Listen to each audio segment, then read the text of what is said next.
Jeudi 23 mars 2023, France 5 diffuse sur les traces du roi Midas, un documentaire qui revient sur la naissance d'un mythe.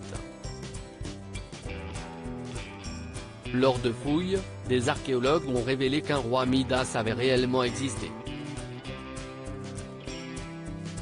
L'occasion de résoudre l'énigme de l'or qui lui est attaché.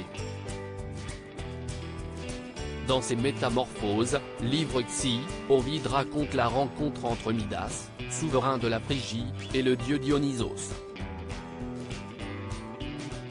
Pour remercier le roi d'être venu en aide aux satyres Silène, le dieu lui offre un souhait, celui de transformer tout ce qu'il touche en or. Tandis que tout est or dans sa pensée, les esclaves dressent sa table et la charge de viande et de fruits. Mais le pain qu'il touche, il le sent se durcir. Il porte des mets à sa bouche, et s'y est un or solide sur lequel ses dents se fatiguent en vain. Étonné d'un malheur si nouveau, se trouvant à la fois riche et misérable, il maudit ses trésors, conte le poète.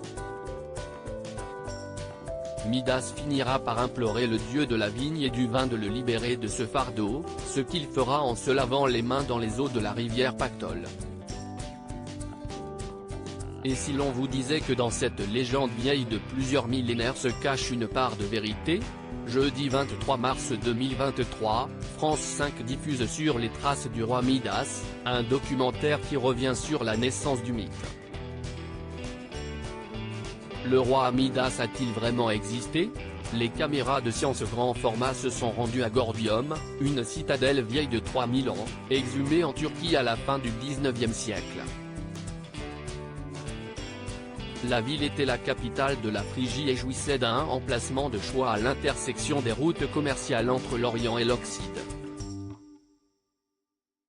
L'archéologue Charles Brian Rose dirige les fouilles depuis 15 ans et entraîne France 5 dans cette cité qui, à son apogée, abritait 10,000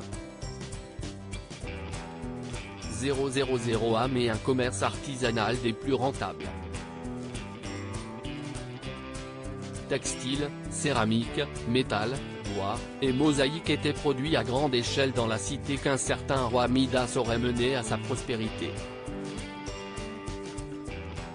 En témoignent les rares écrits gravés sur des bâtisses datant de 8 siècles avant notre ère. Mais d'où vient l'or du mythe? Des traces d'or ont été retrouvées pendant les excavations des tombeaux.